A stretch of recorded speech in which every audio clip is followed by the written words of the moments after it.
6장 22절로 27절에 있는 말씀, 오늘 우리에게 주시는 하나님의 말씀으로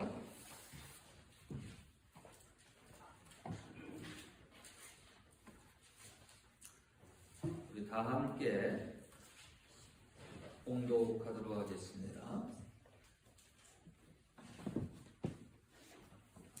여호와께서 모세에게 말씀하여 이르시되 아론과 그의 아들들에게 말하여 이르기를 너희는 이스라엘 자손을 위하여 이렇게 축복하여 이르되 여호와는 내게 복을 주시고 너를 지키시기를 원하며 여호와는 그 얼굴을 내게 비추사 은혜 베푸시기를 원하며 여호와는 그 얼굴을 내게로 향하여 드사 평강 주시기를 원하노라 할지니라 하라. 그리 이같이 내 이름으로 이스라엘 자손에게 축복할지니 내가 그들에게 복을 주리라. 아멘. 네, 새해가 밝았습니다. 2023년 한 해 여러분에게 하나님의 넘치시는 축복이 임하기를 축원합니다. 우리나라가 새해가 되면 어른들께 세배를 드리고 덕담을 하게 됩니다. 오늘 우리도 예배 후에 악수례를 하게 됩니다. 또 성구연신 예배 때 못했던 하나님께 말씀을 받는 시간을 갖습니다. 한 해를 살아가면서 우리에게 주시는 말씀, 그 말씀을 붙들고 기도하며 그 말씀이 우리의 삶 가운데 열매 맺히도록 그렇게 하나님의 축복의 말씀들을 받겠습니다. 그래서 앞에 보면 이쪽이 영어 버전이고요, 이쪽이 이제 한국어 버전이에요. 기억하셨다가 자기의 말씀들을 뽑으시면 되겠습니다. 덕담을 나누다 보면은 잘 되기를 격려해주고 또 용기를 북돋아주는 그런 말 가운데에서 이렇게 마음에 정이 깃들기도 하고 또 서로가 마음을 나누면서 가슴이 따뜻해지는 그런 경험을 하게 됩니다. 가족들이 한자리에 모이게 되면 서로 좋은 말, 또 격려의 말, 소망의 말들로 우리가 서로에게 힘이 되고 용기를 그렇게 불어넣어주는 그런 가정이 되어야 됩니다. 교회도 마찬가지예요. 교회에 와서 여러분 자꾸 격려해 주시고 축복해 주시고 은혜의 말들을 자꾸 선포하실 수 있기를 축원합니다. 우리의 영혼이 하나님의 축복의 언어를 들을 때에, 우리의 영혼이 격려되고 우리의 영혼이 응원받을 때에 여러분 인카리지가 되는 거예요. 용기를 얻는 거예요. 근데 타락한 우리 본성들은 너무나도 자주 이렇게 심판하고 판단하는 데 빠르고요, 사람을 정죄하는 데 빠릅니다. 그래서 상처 주고 아파할 때가 많다라는 것이죠. 크리스찬은 우리가 모이는 그곳에 다툼이 있는 곳에 평화를 심을 수 있어야 되겠고, 미움이 있는 곳에 사랑을 심는 그런 저와 여러분은 그리스도의 평화의 사도인 줄로 믿습니다. 하나님이 그와 같이 그렇게 불러주셨어요. 그런 역할들을 우리가 할 수 있어야 되겠습니다. 더 나아가서 축복의 말을 우리가 선포할 수 있어야 되겠습니다. 덕담뿐만 아니라 자꾸 축복을 우리의 입으로 선포해야 됩니다. 오늘 본문 말씀에 보면은 인간에게 하나님의 이름으로 축복을 선포할 수 있는 그런 권한을 하나님께서 허락해 주고 계십니다. 23절에 하나님은 모세에게 일러 가라사대 아론과 그 아들들에게, 즉 제사장들에게 고하라라고 하십니다. 너희는 이스라엘 자손을 위하여 이렇게 축복하여 이르되, 하나님의 복을 선포하게끔 하십니다. 그러면 27절 말씀에 이같이 내 이름으로 너희가 축복하면 그 축복한 대로 내가 그들에게 복을 주리라 약속하고 계세요. 하나님은 이처럼 제사장까지 세워가면서요, 하나님의 사랑하는 백성들에게 복 주시기를 원하는 분이십니다. 오죽하면 오늘 말씀 가운데 보면 여호와는 원하노라, 여호와는 원하노라. 여호와는 원하노라. 한 번도 아닙니다. 두 번도 아니다. 세 번씩이나 하나님께서 원한다. 나의 백성에게 복 주기를 원한다. 그 하나님의 마음을 우리가 대하게 됩니다. 이와 같은 이 축복권이 구약의 제사장들에게 주어졌어요.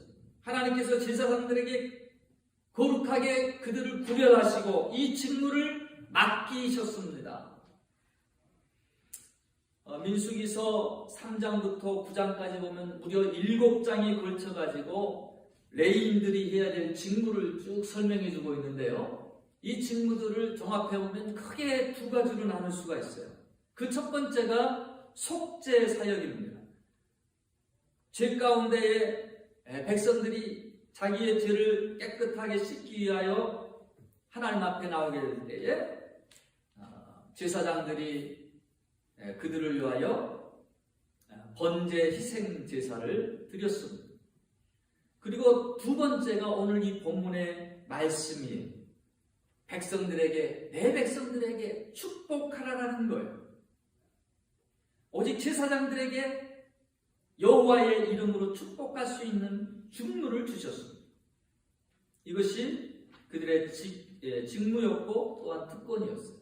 그런데 놀라운 것은요, 이 권한이, 이 축복이 하나님을 믿는 모든 성도들에게, 오늘 저와 여러분에게 동일하게 주어졌다라는 것입니다. 베드로전서 2장 9절 말씀을 보니까 우리를 가리켜서 너희는 택하신 족속이요 왕같은 제사장들이요. 뭐라고요? 왕같은 제사장이라. 거룩한 나라요 그의 소유된 백성이니 라고 그렇게 우리를 부르고 있다라는 것입니다.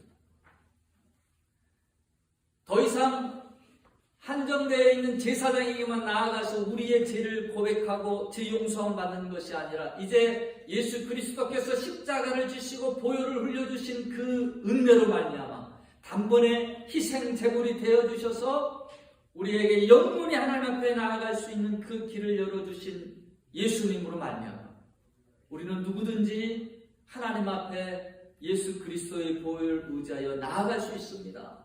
죄를 고백하고 자백하면 흰눈같이 양털같이 깨끗게 하시리라 그렇게 말씀해 주셨습니다. 동일하게 우리 각자에게 축복할 수 있는 그런 권한도 주셨다라는 거예요. 베드로에게 예수님께서 너에게 천국 열쇠를 주신다라고 말씀하시면서 주셨던 그 특권이 뭐였습니까? 내가 땅에서 무엇이든지 풀면 하늘에서도 풀리고 땅에서 무엇이든지 매면 하늘에서도 매인다라는 것. 너희가 기도할 때 하나님이 너희의 기도대로 응답해 주신다라는 것. 제사장들을 세우시고 이와 같이 기도하라. 그리하면 내가 그대로 이루리라 말씀하신 것처럼 오늘 교회에 주신 축복의 특권이 있다라는 것입니다. 저와 여러분의 삶 가운데서도 이 축복의 권세를 마음껏 사용하시기를 축원합니다. 지난번 얘기해 드렸던가요? 저희 어머님께서 늘 야단치시고 혼내시고 하다가 어떤 때는 정말 듣기 끔찍한 소리까지 그런 얘기를 욕을 서슴없이 하시다가 아마 교회 가서 말씀을 듣고 뭔가 결단하신 것 같아요. 잘못한 그 시점에서 욕을 먹어야 될 그 시점에서 이 축복받으려나 이 잘될 놈아 그러더라. 여긴 듯 여기 아닌 것과 같은. 그러나 기분이 그렇게 상하지 않고 왠지 저는 좋았어. 여러분 축복의 말을 자꾸 선포하시되 특히 가까이에 있는 여러분의 자녀, 여러분의 가족 더 많이 축복해 주시기를 축원합니다. 정말 소중한 사람들이에요. 더 많은 사랑을 주어야 될 사람들인데 가까이 있기 때문에 우리의 마음이 축복과 은혜로 더 많이 쌓여있기보다는 어떤 때 세상 가운데 스트레스 받고 그 스트레스가 그 어떤 미움들이 도리어 가장 가까이 있는 사람들에게 잘못되게 흘러갈 때가 많다라는 거예요. 우리는 늘 축복의 말을 선포할 수 있어요. 오늘 제사장들을 세우시면서 이 축복을 선포하라고 했었던 그 내용들을 바라보면요, 동일하게 고린도후서 13장 13절에 나와 있는 오늘 목사님들이 강단에서 선포하는 축도와 비슷합니다. 고린도후서 13장 13절을 보시면 주 예수 그리스도의 은혜와 하나님의 사랑과 성령의 교통하심이 너희 무리와 함께 있을지어다. 약간 달라 보이지만 자세하게 살펴보면 동일한 축원입니다. 하나님의 보호하심, 하나님의 복주시고 프로텍션, 이 보호하심, 이것은 하나님의 사랑에서 나옵니다. 사랑하는 자들을 지켜주시는 거예요. 예수 그리스도의 불쌍히 여겨주시는 긍휼에서 그분의 은혜가 나옵니다. 그리고 성령의 교통하심 가운데에 그 임재 가운데에 평강이 흘러 넘치게 됩니다. 이 축도는 어찌 보면 성삼위 하나님의 성부와 성자와 성령의 그 본연의 본질적 모습 가운데 나오는 우리를 향하신 축복들입니다. 이 축복들을 좀 더 자세히 살펴보기로 합니다. 하나님이 그처럼 하나님의 사람들을 세우시며까지 우리에게 주시고자 원하셨던 그 축복의 내용들, 그 내용의 첫 번째는 바로 하나님의 보호하심입니다. 24절에 여호와는 내게 복 주시고 너를 지키시기를 원하노라. 하나님의 지켜주심을 구하는 것입니다. 사실 이 이스라엘 백성들이요, 출애굽을 하고 이제 광야의 길을 걷게 됩니다. 이 민수기, 이제 하나님께서 민수기, 백성의 수를 센다라고 하는 이 민수기 시작하시면서 그들에게 가장 먼저 필요한 것, 그것이 여호와의 보호하심의 축복이 필요하다는 것을 알기 때문에 이와 같이 여호와의 보호를 위하여 축복하라라고 말씀해 주시는 거예요. 생각해 보세요. 애굽에서 살다가 어느 날 갑자기 피난 보따리 싸듯이 허겁지겁 그렇게 이삿짐을 꾸려가지고 신발도 제대로 못 신는 것처럼 그렇게 다급하게 6월절 어린 양을 잡던 그 죽음이 온 애굽에 덮쳤던 그날 밤에 이스라엘 백성들이 출애굽을 하게 됩니다. 근데 그들이 걸어갔던 길은 어떤 곳입니까? 뜨거운 사막의 길이었어요. 낮에는 너무너무 뜨겁습니다. 밤에는 너무너무 추워서 얼어 죽을 지경이에요. 마실 물도 없습니다. 먹을 양식이 없어요. 하나님이 40년 동안 그들을 그 광야 가운데서 하나님의 백성으로 훈련하시며 연단하시며 세상적 가치관 가운데 완전히 사로잡혀 있는 그들에게 사람이 떡으로만 사는 것이 아니라 하나님의 말씀으로 말미암아 사는 줄을 너희가 알게 하여 함이라. 그들의 영혼을 세우는 길이 어떤 것인가를 아시기에 그 가운데서 훈련하시는 것. 이 광야의 삶 가운데 가장 필요한 것이 바로 하나님의 보호하심이라는 것이죠. 하나님의 지켜주심이라는 것이죠. 이것이 없이는 살아갈 수가 없는 것이 광야라는 것이에요. 불기둥과 구름기둥으로 그들을 앞서 행하십니다. 구름기둥으로 태양을 가리시며 낮에는 그늘 만들어서 시원하게 하시고 추운 밤에는 불기둥으로 난로불처럼 그들을 따뜻하게 데펴주셨어요. 물이 없는 곳에 반석을 터뜨려 물을 내십니다. 양식이 없는 그곳에 40년을 만나와 메추라기를 먹게 하셨습니다. 신발과 옷이 닳지 아니하도록 그렇게 하나님이 그들을 챙기셨다라는 거예요. 여러분, 어찌 보면 우리도 광야와 같은 인생의 길을 지금 걸어가고 있습니다. 하나님의 보호하심이 없이는 살아갈 수 없는 그와 같은 이 땅의 삶을 살아가고 있습니다. 어떤 사람들은 하나님을 믿어 내 주먹을 차라리 믿지? 그렇게 떳떳하게 힘있게 자신있게 외치는 사람들이 있어요. 저 자신도 젊었을 때 보면 정말 잘난 줄 알았어요. 똑똑한 줄 알았어요. 모든 것을 다 할 수 있을 거라고 그렇게 생각했습니다. 근데 한 해 한 해 세월이 가고 나이를 먹어가다 보니까 내 자신이 참 많이 부족한 사람인 걸 깨닫게 됩니다. 여러 가지 실패를 경험하고 그러면서 또 이 세상이 나 혼자만 살아갈 수 있는, 내 능력 가지고만 살아갈 수 있는 것이 아니라는 것을 점점 느끼게 되었습니다. 시편 기자는 시편 127편의 1절에 이와 같이 그런 거로 고백합니다. 여호와께서 집을 세우지 아니하시면 세우는 자의 수고가 헛되며 여호와께서 성을 지키지 아니하시면 파수꾼의 경성함이 허사로다. 너희가 일찍이 일어나고 늦게 누우며 수고의 떡을 먹음이 헛되도다.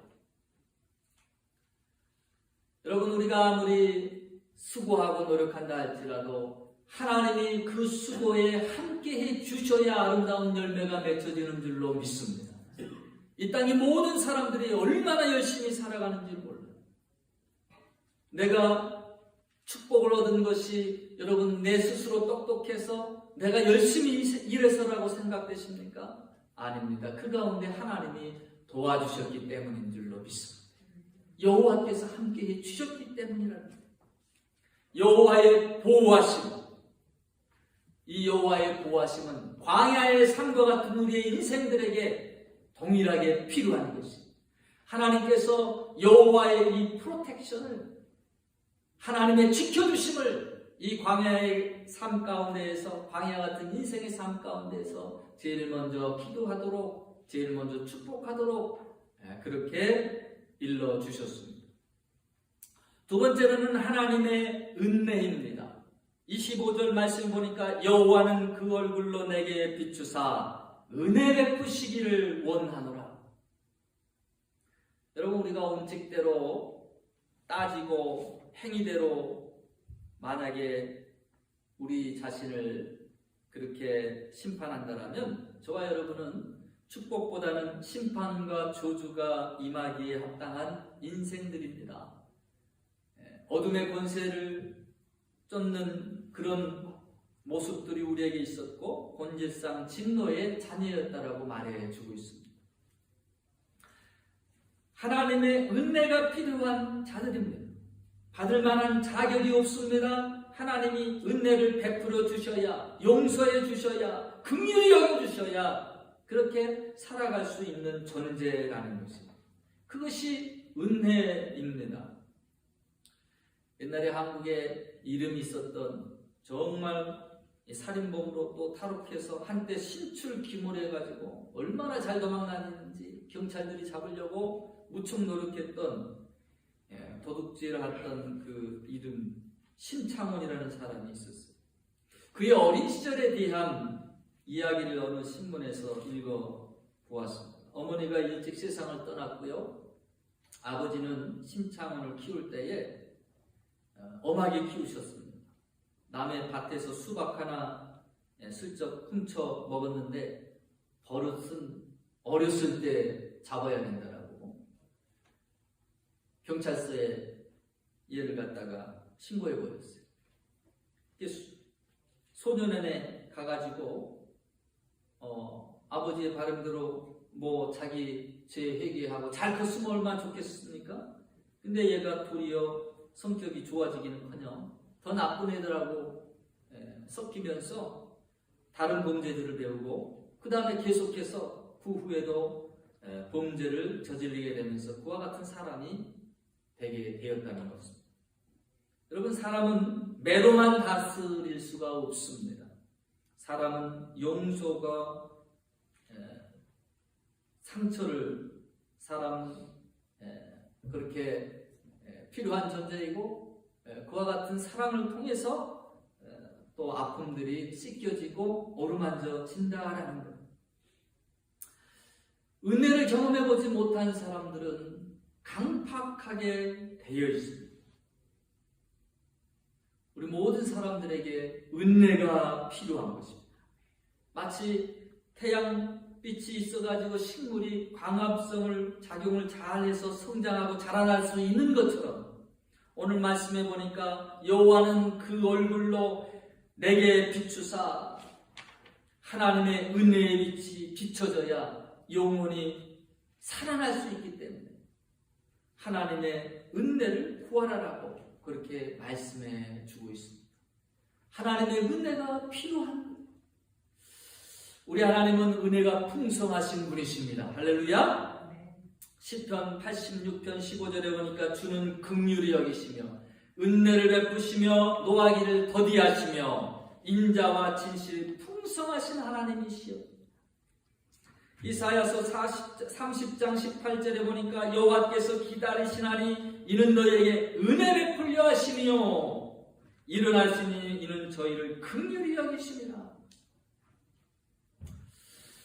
여러분, 하나님은 이와 같이 우리에게 은혜 베푸시기를 원하시는 분이시다라는 거예요. 이 은혜가 우리에게 필요하다라는 말씀입니다.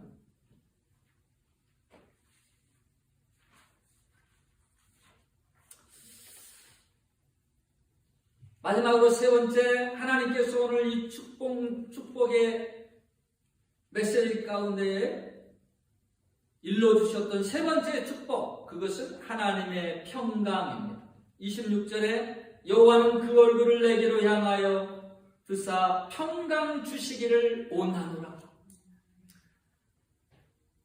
마음의 평강이 없으면 여러분 아무리 큰 침대에 누워도요, 아무리 고급 주택에 살아도요, 하루하루의 삶이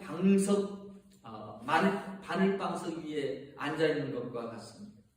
오늘 얼마나 세상이 편해졌습니까? 좋아졌습니까? 근데 통계학적으로 보니까 너무나 많은 사람들이 잠을 밤에 못 자가지고 수면제를 먹어야만 잠들 수 있고요, 심적인 불안과 걱정으로 인해서 많은 사람들이 안정제를 그렇게 복용하고 있다는 것입니다. 평안이 필요한 시대다라는 거예요. 예수님께서 말씀하십니다. 평안을 너희에게 끼치노니 곧 나의 평안을 너희에게 주노라. 내가 너희에게 주는 것은 세상이 주는 것 같지 아니하니라. 너희는 마음에 근심도 말고 두려워하지도 말라. 요한복음 14장 27절의 말씀입니다. 어떻게 우리가 이 평안의 복을 받을 수 있을까요? 요한복음 20장에 보니까 예수님께서 부활하신 후에 제자들에게 찾아오셨어요. 두려움 가운데, 초조함 가운데 두려워 떨고 있는 이들에게 예수님께서 너희에게 평안이 있을지어다 그렇게 말씀하십니다. 그리고 요한복음 20장 22절에 이 말씀을 하시고 저희를 향하여 숨을 내쉬며 가라사대 성령을 받으라. 성령의 바람을 불어넣어 주십니다. 성령이 임하니까 옥중에서도 찬송합니다. 성령이 임하니까 두려움이 사라지고 담대해집니다. 혹시 예수님을 잡아간 그들이 우리 또한 잡아가지 않을까? 마가의 다락방에 문을 꼭꼭 걸어잠그고 있던 그들에게 성령이 임하니까 그들이 문을 열고 박차고 나아가 예수 그리스도께서 부활하셨다라고. 재판장 앞에서도 청부이지만 어부이지만 담대하게 예수 그리스도를 증거하며 너희도 나와 같이 되기를 원한다. 사도 바울이 오늘 쇠사슬에 묶은 것을 제외하고는 그리스도의 복음을 믿는 나와 같이 너희들도 다 변화되기를 원하노라. 법정 앞에서도 그렇게 떳떳하게 큰 소리로 담대하게 외칠 수 있었습니다. 성령이 임할 때에 우리의 마음에 하늘의 평강이 찾아오게 되어 있습니다. 여러분, 성령의 사람이 되셔서 이 하늘의 평안, 천국의 평안 누릴 수 있는 저와 여러분이 되어지시길 축원합니다. 이 평강을 누리는 방법 중에 하나가요, 이 평강을 자꾸 선포하는 거예요. 비는 거예요. 축복하는 거예요. 누가복음 10장 5절에 보면 예수님께서 70인을 세워가지고 2씩 전도하러 보내시면서 그들에게 이와 같이 말씀하십니다. 어느 집에 들어가든지 먼저 말하되 이 집이 평안할지어다 하라. 만일 평안을 받을 사람이 거기 있으면 너희 빈 평안이 그에게 머물 것이요 그렇지 않으면 너희에게 돌아오리라. 평안을 자꾸 빌라라는 거예요. 평안의 복음을 주시며 곳곳마다 가는 곳곳마다 평안을 빌라라는 거예요. 오늘 이 축복의 말씀도 마찬가지입니다. 여러분 자꾸 축복하세요. 하나님의 도우심을, 하나님의 긍휼을, 하나님의 평안을 그렇게 축복해 주시기를 바랍니다. 그 사람에게 그 축복이 선포되면 하나님이 그 가운데 역사하시는 거예요.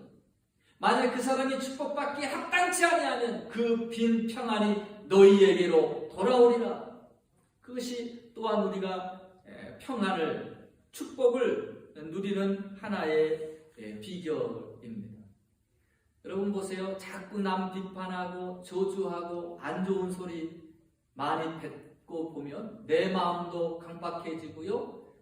내가 독화살을 쐈으니 저쪽에서도 또 독화살이 날아옵니다. 거기에 평안이 있을 수가 없어요. 도리어 평안의 복음을 또 축복의 복음을 많이 선포하시기를 축원합니다. 우리는 왕같은 제사장, 하나님이 그와 같이 우리를 세우셨어요. 2023년 새해가 시작되었습니다. 여러분 어떤 마음으로 이 새해를 시작하시겠습니까? 하나님은 우리에게 복 주시기를 원하시는 하나님이십니다. 제사장까지 세우시면서 두 손 들어 내 백성을 축복하라라고 말씀하셨습니다. 하나님의 보호하심이 오늘 우리의 삶 가운데 필요합니다. 하나님의 긍휼히 여기시는 그 은혜가 매일매일의 삶 가운데 필요합니다. 이 세상에 줄 수 없는 하늘의 평안이 우리의 영혼 가운데 늘 필요합니다. 날마다 주님의 이 축복을 선포하는 자가 되시고 이 축복을 누리는 자가 되셔서 2023년 새해 하나님으로 인하여 풍성한 복을 저와 여러분의 영혼 가운데 가득가득 담을 수 있는 귀한 은혜 있게 되기를 주의 이름으로 축원합니다. 우리 다음